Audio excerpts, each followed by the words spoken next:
Welcome, everyone, to a very special episode of Backstage Pass. My name is Mark Metzger, and today I'm thrilled to be hosting a follow-up conversation to the Vision 2030 keynote conversation from InfoComm 2025 in Orlando. That conversation featured 5 visionaries of the pro AV industry. Now, if you missed the keynote, don't worry. We've got you covered on Avixa TV. Feel free to check out our YouTube channel or visit avixa.tv. You can watch the conversation in full from there. Highly recommend that you check it out. It was a great conversation with a ton of great insights and things as to what the industry will look like in 5 years' time.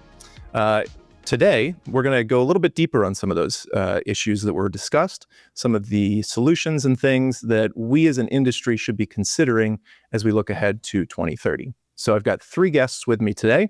Up first, the only person who is cool enough to get Brad Paisley to come to the birthday celebration of their company. It's Chris Schyvinck from Shure. Chris, how are you? I'm wonderful. Thank you. Yes, it was a great party for those of you that were there. It was a lot of fun. I'm assuming you and Brad are like, text buddies. You just text them. You're like, hey, we're having this 100th. All the time. Yeah. All the other artists too, right? Yes. Exactly. Yeah. And then up next, we've got a man who is no stranger to Avixa TV. He joined us on the Avixa TV live stream from InfoComm. It's Brad Hintze from Crestron. Brad, how are you doing? I'm doing great, Mark. Glad to be here again. Absolutely. How have things been since InfoComm?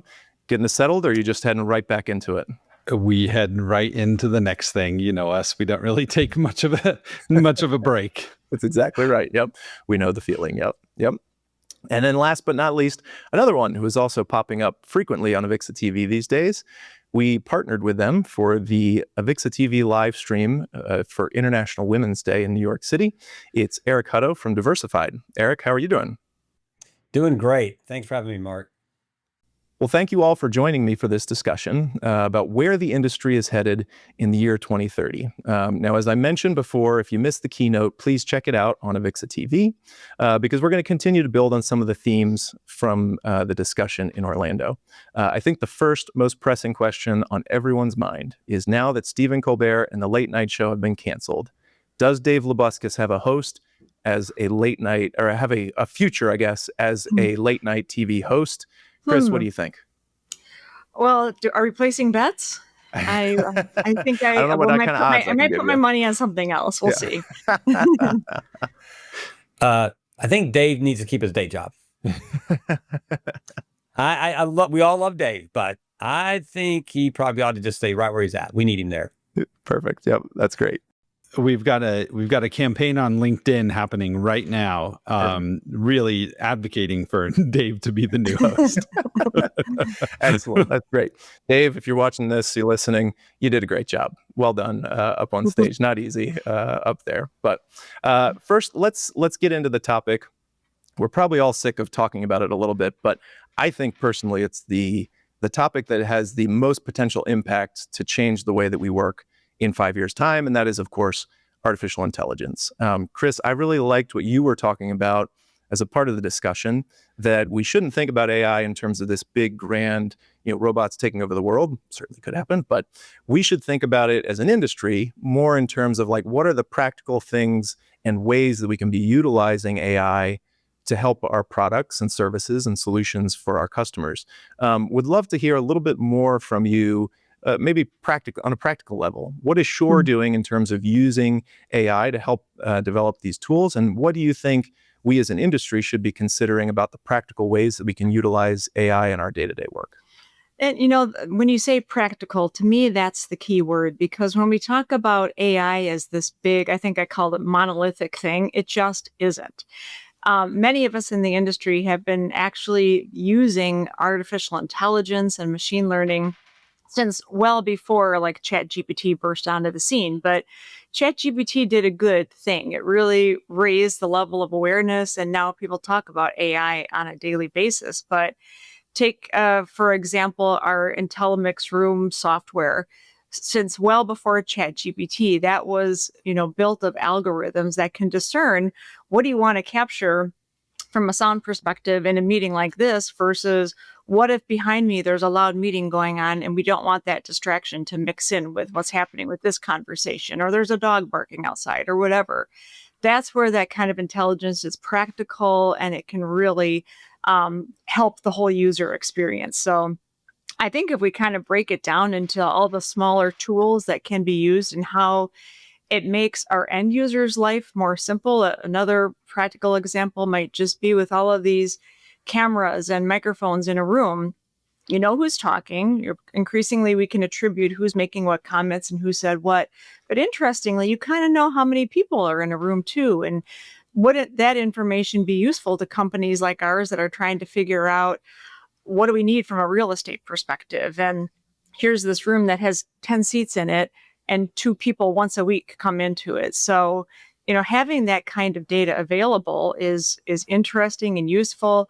I know we start to creep into privacy areas here then, how do you kind of cross over that line or not cross over that line? But the amount of information that's available for our end users is absolutely amazing. If we just break it down a little bit and think about all the simple pieces of information people can get.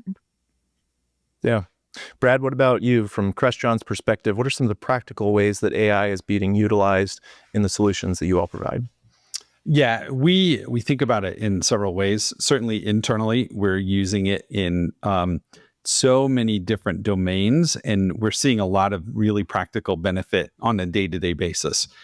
Within marketing, we have a whole set of things. I went through that with the team last week. We have been sharing use cases and examples, and it's a great way to learn from each other and continue to push the boundary.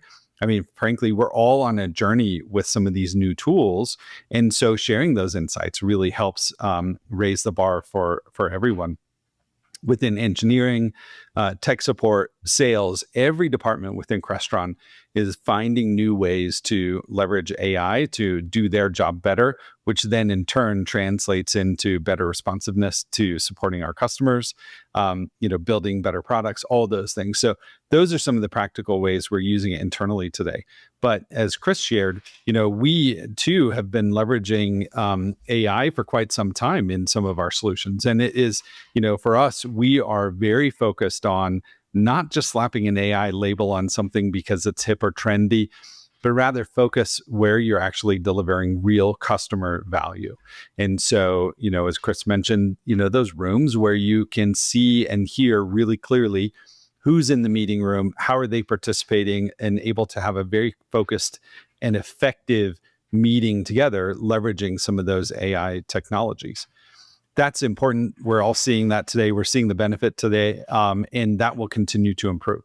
We're doing that, or we're applying improvements not just to the call experience, but also now the deployment experience. How can we use AI to make the deployment of the technology faster, simpler, more accurate? That gives you a much more stable system, right? That makes it so that you can deploy these at scale, because we know all of our customers need to do more of these deployments, not less. And so that is a real practical area where we're delivering value with AI today. And then, of course, we'll continue to both of those tracks, improve the experience of the individual solutions and improve the deployment experience. And that is a really important one. That's within our technology alone. When you also look at the integration with other AI services like Microsoft Teams, Zoom, how can you leverage really high quality AV equipment in a room to ensure that you get really great value from those AI investments as well? One of the things that we've been talking about a lot internally is that an investment in AV is an investment in AI. And that is because in order to have really accurate transcription, you need really great quality audio, right? Mm-hmm. So those things are a really important element to deploying and getting value from AI today. So it's interesting from the manufacturer's perspective. I was at a trade show a couple of years ago, and someone described AI as, we kind of think of it as like this separate thing, and then we have all our technologies over here. But as you all are both describing, we're seeing it become more and more integrated into our products, where you just think of it as one product, right? One seamlessly integrated product. It's not the AI is doing this for my microphone or anything like that. It's all just being integrated. And so I think, looking ahead 5 years, that's got to be a big part of it too, right? Is that, we're not going to think about these things separately in silos. It's all going to be integrated together. Is that right, Chris? Would you agree? It has to be. We keep thinking of it as just another, arrow in the quiver, right? Another tool in the toolkit. And there's many different, aspects of that. So I just think we need to get down to that level of practicality again that you were talking about earlier, and not make it scary, I guess. From an internal standpoint, we've been trying to do a lot of education around the tools that we are making available, not making them seem, somehow threatening, and then, kind of touting some of the use cases that have worked really well and have saved time and money. And, I think that's what we can do for our end users. We can save them time, we can save them money, and, make running meetings much easier. Yeah. I think, look, we've been through a transition like this before, right? Where technologies become an intrinsic value of the solution, and you stop talking about the individual technology and you talk about the complete solution. Mobile went through the same transition. The internet went through the same transition. Early in the day, so you have to talk about the technologies so that you can inspire people. But it is the role of manufacturers to assemble all of these technologies and package them in a solution that brings value to an end customer. And we will keep doing that. That's our responsibility. That's what feeds us, right? That's also what drives us, right? We get really excited about the potential for these things. And so just leveraging the technology to make a solution better, not because of the technology, but because the solution is just better through the application of that particular technology or capability. That's really what pushes all of us as manufacturers. Well, and I think that was the big theme as I was listening to your discussion with Dave at InfoComm, was the idea that it's not just about selling boxes anymore, right? I think Eric said it really, really well, that I think he said orders are transactions, right? He said if you're selling, I want to get it exactly right, but he said something along the lines of, and I wrote it down just to make sure. Yeah, if you're selling, you're losing. If you're solving, you're winning, right? That we need to look at it more as trying to solve the problems that our customers have. And so, yeah, I think exactly what you're describing. It's kind of pushing us in that direction as we think about integrating AI into these things as well. Eric, something else that you had mentioned in the discussion as well was a need for the ethics of AI. And this isn't just specific to the AV industry. I think, every industry is going through this question that is beginning to utilize more AI technology. How should we go about that discussion? What are some of the questions maybe that we should be asking ourselves? Eric, I want to start with you. How do you think we tee up that conversation, and what would be a good productive result at the end of the day? Look, all technologies are either going to be advocates for the advancement of humans and just think our potential, or they're going to be adversaries. And it's really up to us to set that kind of guideline that allows it to be more of the advocate. So the first thing we did at our company was we set an ethical policy in place around AI. And it is simply to make sure that we do the right things to advance not just our industry, our company, but help our clients without doing harm to individuals. And that's probably the biggest concern I have about when we just move quickly on a new technology.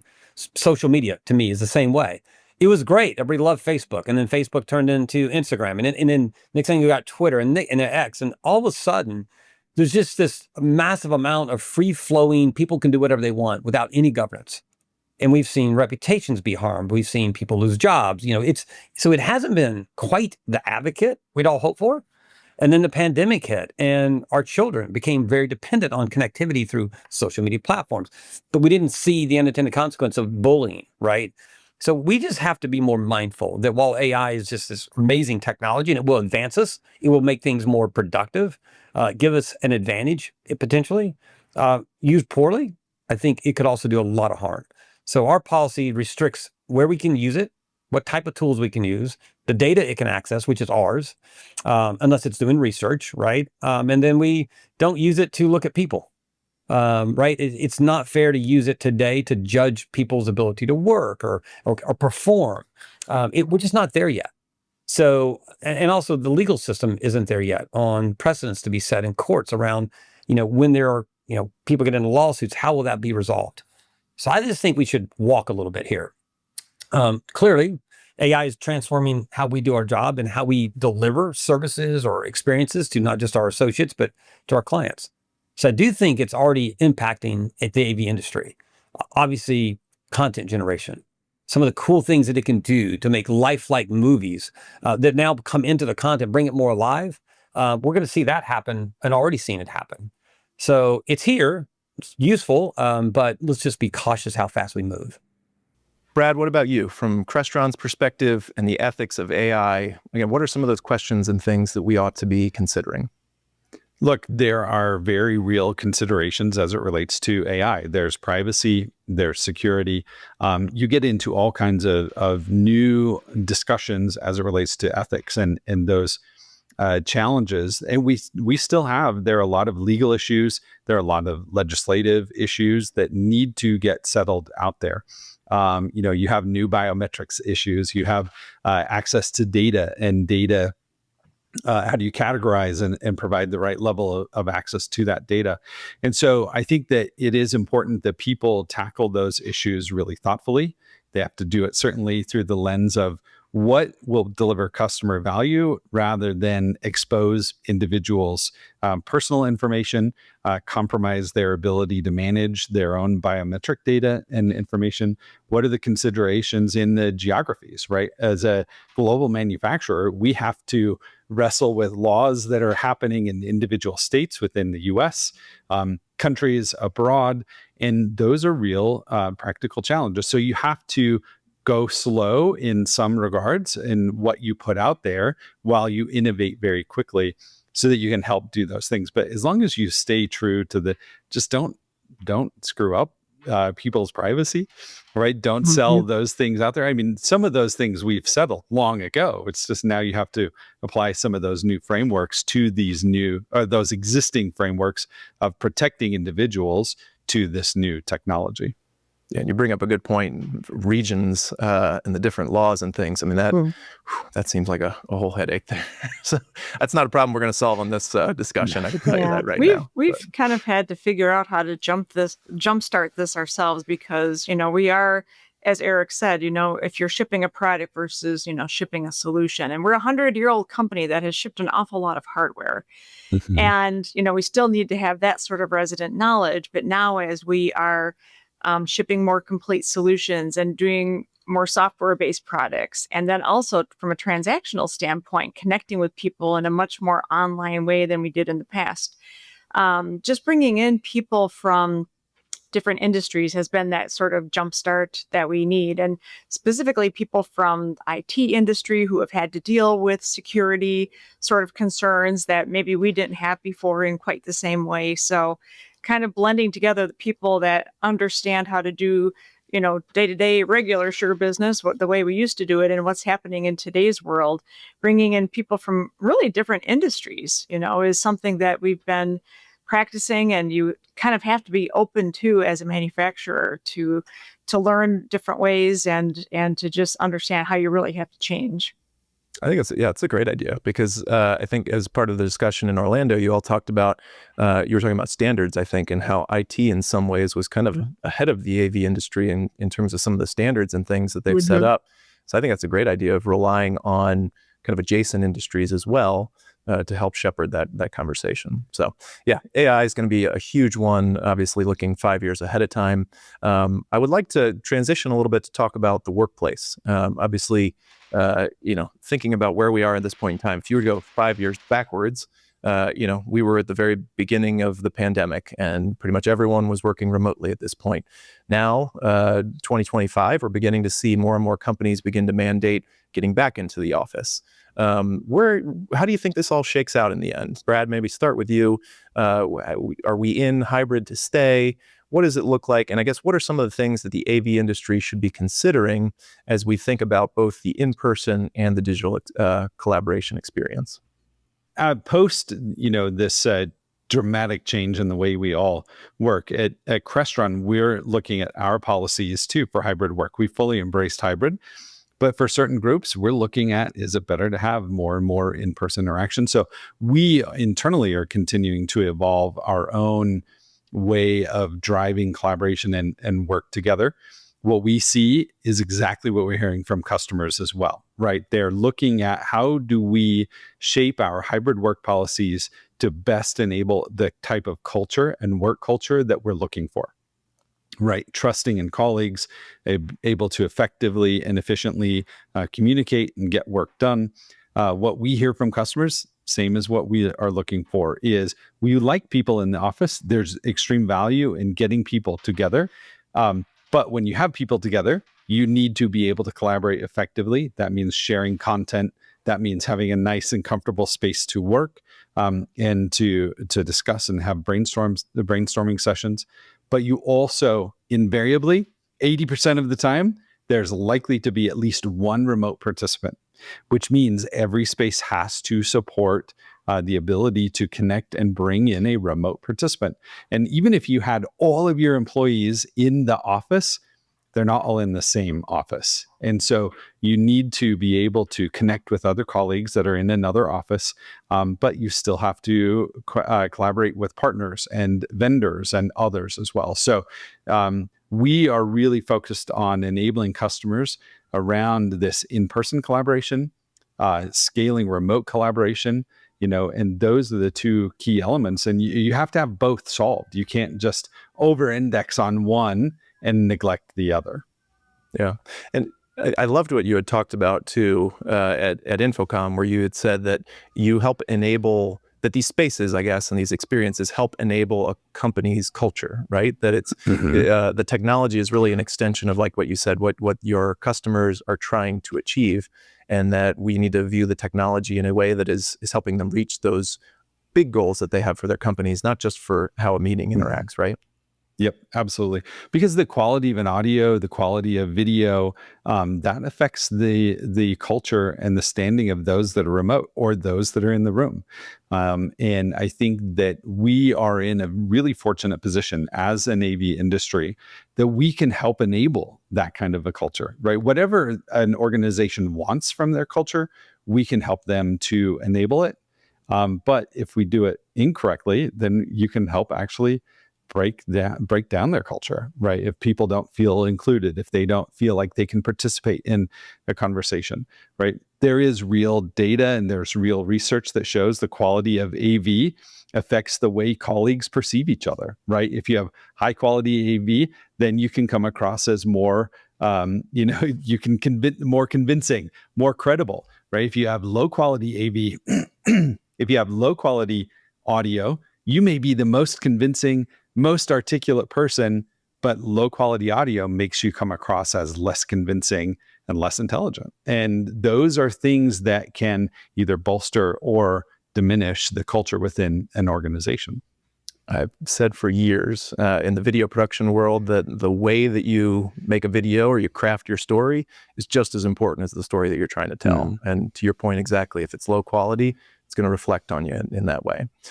Eric, I know you spent a lot of time during the conversation as well talking about crafting these experiences, about trying to attract employees to want to come back to the office, not just mandating it. From your perspective, from Diversified's perspective, what does this look like in 5 years' time? And again, what are some of the things that we as an industry should be considering as we think about the workplace in 2030? Look, I think let's just start with the back office. I'm not a big fan of it. I understand and can appreciate why companies might take that position. But to me, forced compliance isn't compliance. And so that's not getting the most out of your talent if they're forced to do something.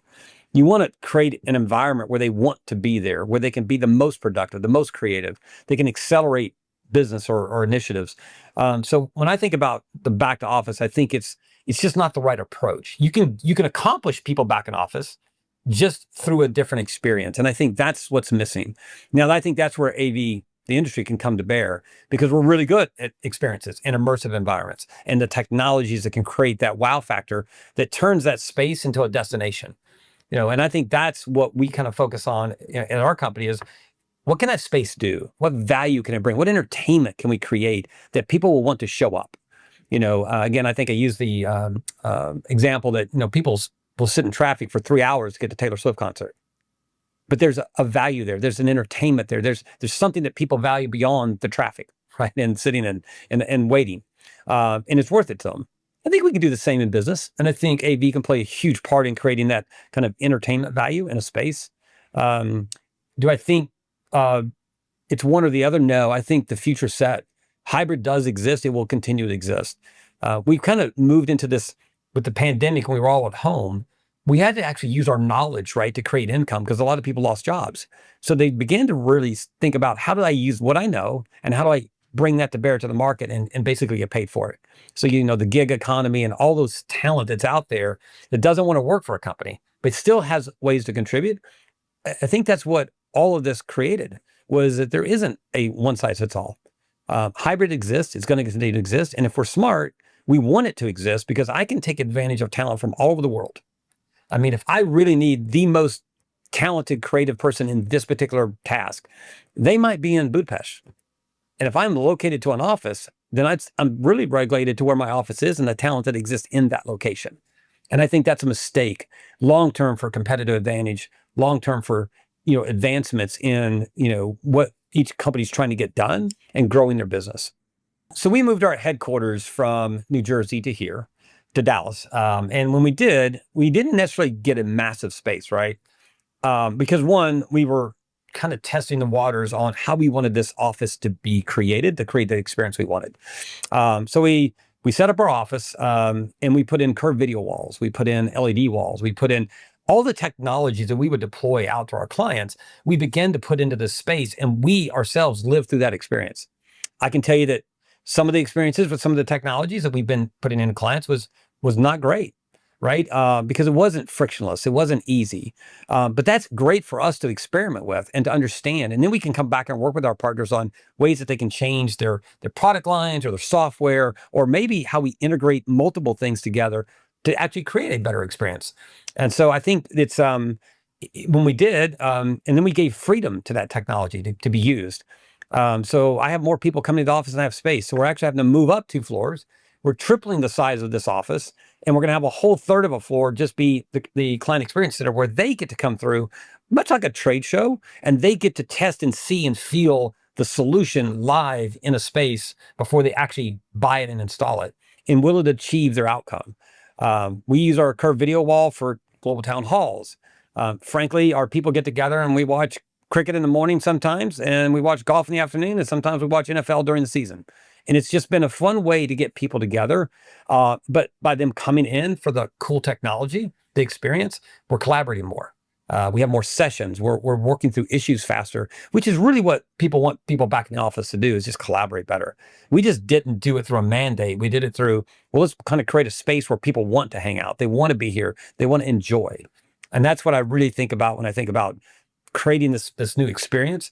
The other thing is, in 5 more years, it won't even be a space. It'll be a platform. Now, spaces can consume platforms, and spaces may be where that platform is used.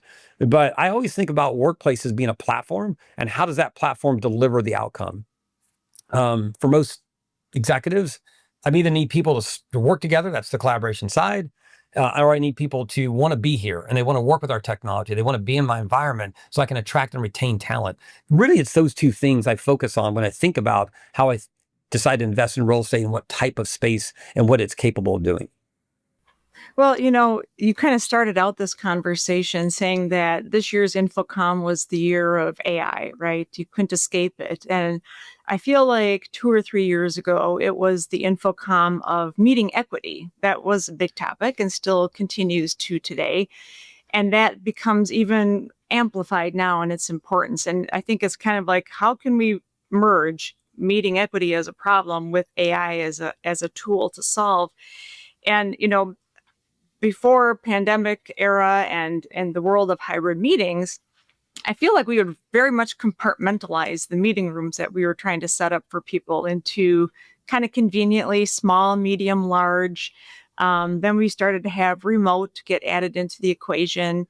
And now, when you look at the way that people are using their real estate as they are bringing people back to the office, and by the way, I don't think we're ever getting back to 2019, like that genie is out of the bottle and it's never going to get stuffed back in there. So this is the world we live in. It's very complicated. every single company has a different policy. Every single company has a different real estate footprint, and people are trying to move to these collaboration spaces that are quite open. We're converting some of our offices right now as I speak, and you're not going to have this fixed meeting room that has 10 seats in it. You're going to have some flexible meeting spaces that could be brainstorming rooms, writing up on flip charts or whiteboards, smart boards perhaps. You could have a room that is going to be situated with 2 people today and 20 people tomorrow. So when I think about, like, for example, Shure ceiling arrays and how we used to talk about lobes and setting a room up ahead of time to steer those lobes.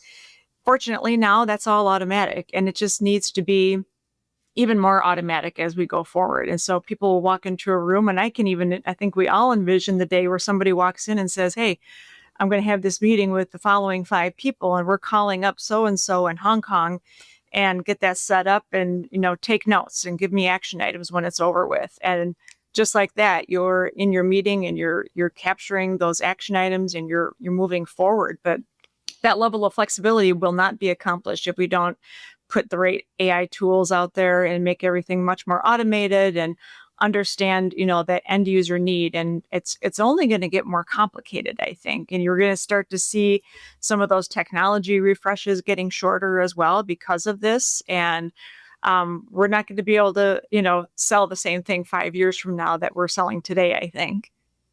Yeah. Well, and I want to kind of hone in on something a little bit that you just said in terms of the complexity of these systems that we're developing. Something I really love that I think each of you kind of touched on was the need for the industry to pull together, to partner together, that we can't think of it in terms of our own individual companies or anything like that, that we really need to think about this from an industry-wide perspective, and that we all bring our own talents and expertise and things to the table in particular. Eric, I want to start with you. What do you think that partnership looks like in an ideal world? What are maybe some of the problems that we could be solving? Talk to me a little bit about the hope that you have for the type of partnership that you think would be most effective for the industry moving forward. Yeah, I think one of the things that when I came into Diversified about 3.5 years ago, I noticed was the industry kind of grew up taking orders, right? We had projects. And so you took an order, you built a bill of materials, you added some labor to it, and you installed. Really, at the end of the day, that's a lot of capital, right, that gets deployed. And what really annoys most CFOs is capital gets spent, but there's no result that can be proven came from that capital deployment. So they could have used that capital elsewhere. And so with the more competitive nature internally of competing for capital allocation, you actually have to start thinking about the outcome. And that's why I say if you're selling your client, you're losing, because selling isn't listening, right? If you're selling, you're just trying to get the order. You want to book it, get your commission and move on. But if we're listening and solving a business outcome, we truly understand that outcome, we're truly solving a problem. Now there's real value in that. And that value then becomes a relationship that's built on trust and respect, because you're getting their business better. You're not just getting orders and putting stuff in. I think that's what I really meant by that statement of, if you're selling, you're losing. If you're solving, you're winning. And I think that's what it looks like. Now, to do that, we have to partner well. We have to have people who want to sit and spend time to solve the problem. And that's why we brought in an innovation team. We set it up. That innovation team now has NDAs with a lot of our strategic partners, in the product side, so that we can bring the best minds together. We can understand their features and sets and roadmaps, so that we know how to align that with our tech stacks to solve the business problems that we're facing each day. And that partnership has already proven to really advance some solutions that get to market quicker, that are more effective. I think that beyond that, clients now are becoming more a part of that conversation with partners and with technology solution companies. It was like that in IT services for many, many years ago. We made those changes. I think we're accelerating it here because of our kind of consultative, advisory-led approach to solving the problems. And ultimately, that means business for us. And that business is repeat. It's profitable because we actually create a real value in the marketplace for our clients. And I think that's what I mean by broadening the partnerships. It's more of almost like a committee that comes together that thinks from the client side, from the manufacturing side, from the solution provider side. And we're trying to have those conversations as a group, as what needs to start happening. But unfortunately, I think everybody's kind of got their space and no one really opens up and is willing to share, right, their kind of 3 to 5 year roadmaps and how they think about things, or share their, their initiatives in depth, because for fear of it getting to a competitor, right? And then that competitor gets an advantage. So I think if we build the ecosystem right, we collaborate more, we're sharing more, I think we'll accelerate business for everybody on all sides. Yeah, I think that, we inherently do things with complex systems, but we have to make them very simple to use. And that requires expertise, that requires craft. Those in this industry have spent a whole career developing a craft around the way we design systems, the way we deploy them, the way that we support them. And that will continue to be a necessity as the world continues to evolve. As customers scale these deployments out there, the tools will make it easier to do, but it actually doesn't take away the fact that all of the stuff that we do today is layers of very complex technology that is brought together into a complete solution. But I think that the exciting thing is that within our industry, there's more opportunity today and tomorrow than there has ever been, and that will continue to grow. What that means is there are real career opportunities for those that want to come into our industry.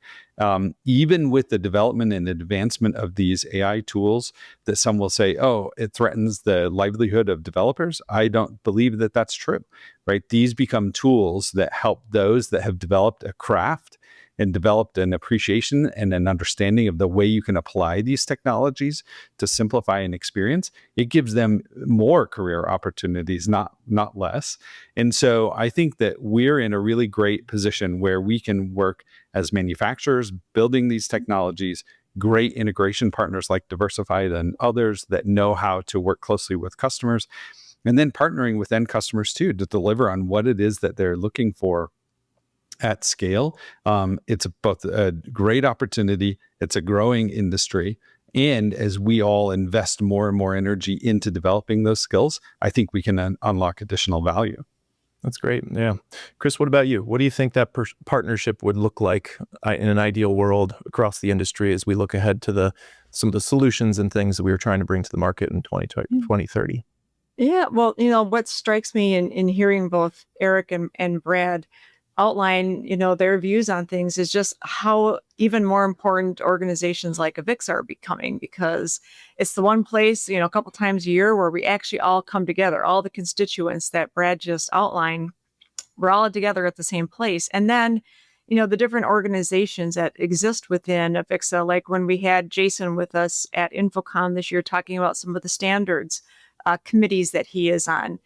That is the perspective that we need to have, is understanding how everybody from the very beginning of the chain all the way through to the end, what their part of it is and what they need to have. And so I think, through the standards committees, through coming together at the shows and learning from each other, that's a more important role than ever before in this, in a world where things are changing literally month to month. Yeah. Thank you for the shout out there. I think Dave would have given you a high five on stage. You've done that one. Brad, I want to follow up a little bit on something that you were just talking about in terms of the opportunities. Something else that we should be talking about actively as an industry is in terms of recruiting talent to our industry, but then retaining it as well. I think this is going to be obviously a huge talking point for us already, but would love to get your thoughts on what are some of maybe the best practices, what are some of the, again, thinking practically, what is Crestron doing to attract and retain talent? What are maybe some of the challenges that we're going to be facing in 5 years' time that we're not aware of now? Talk me through a little bit about that. What is some of the approach that you all are seeing to attracting and retaining talent? So from a Crestron perspective, attracting really smart people that love to do what they do is a high priority. We have, fortunately, we have built a brand that is known in the industry as a bunch of people that are on a mission and enthusiastic about their job and what it is that we're doing. That attracts those types of people. So I think that's one benefit that we have working in our favor. The other thing that we do is we actually invest heavily in an intern program, and we get some really bright students. We have a really thriving internship program. And we have many employees that started in the internship program. They get a taste of many different departments within the business, and then they come and they work full time and they grow. And in fact, our VP of product management started as an intern. We have many people that I can name right off the top of my head that came in that way. That is one of the best ways that we have seen to really attract great talent and get people that really understand what's going on out in the industry. Another couple things that I think about, and we talk about this on the commercial side, we talk about this on the residential side of our business too, is that our industry, while it is a big industry, it's a small fish in some ways. And if we can just get out in front of intelligent, energetic business people that want to build a great business and want to deliver solutions to customers, our industry is a great industry to do so.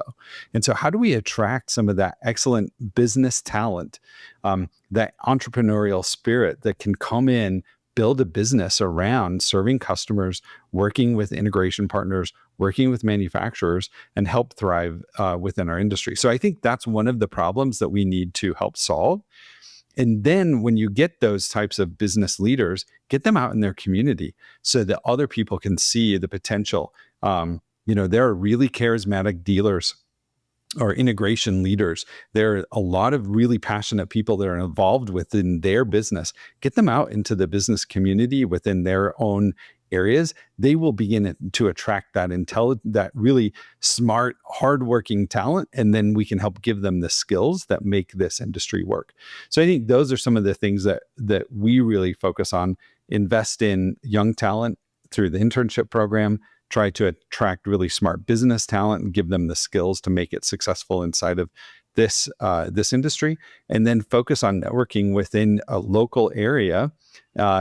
Get people to be passionate around the business and excited around that opportunity. And then again, we can teach them the skills through Avixa, working with our us and other manufacturers that have a lot of training programs. I think that those are really the core. It's really that simple in order to attract talent, I think. Yeah.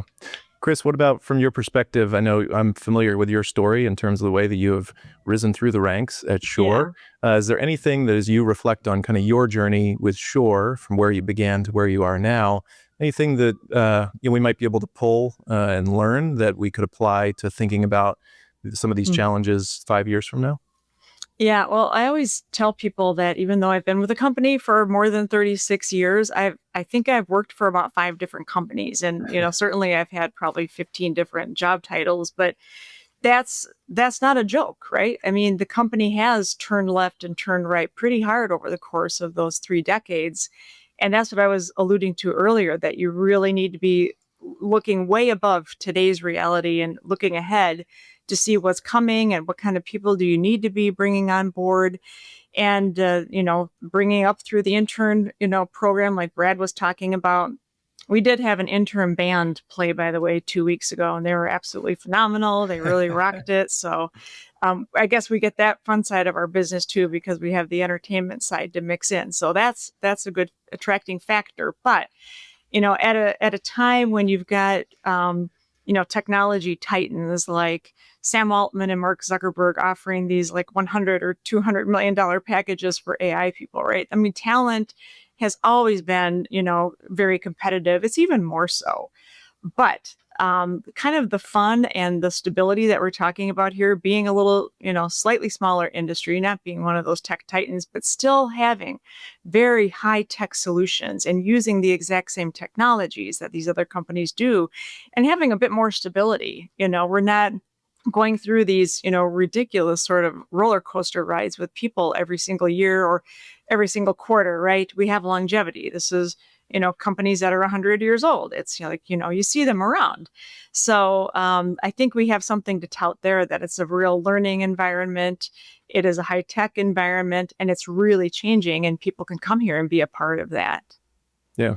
Well, I think, Brad, you had mentioned this even as a part of the discussion to talk about that durable demand for our industry, right? That it's not going anywhere, that there is still going to be a need. And if anything, like we've kind of noted already, with the rising complexity of these systems, we need all the expertise that we can get.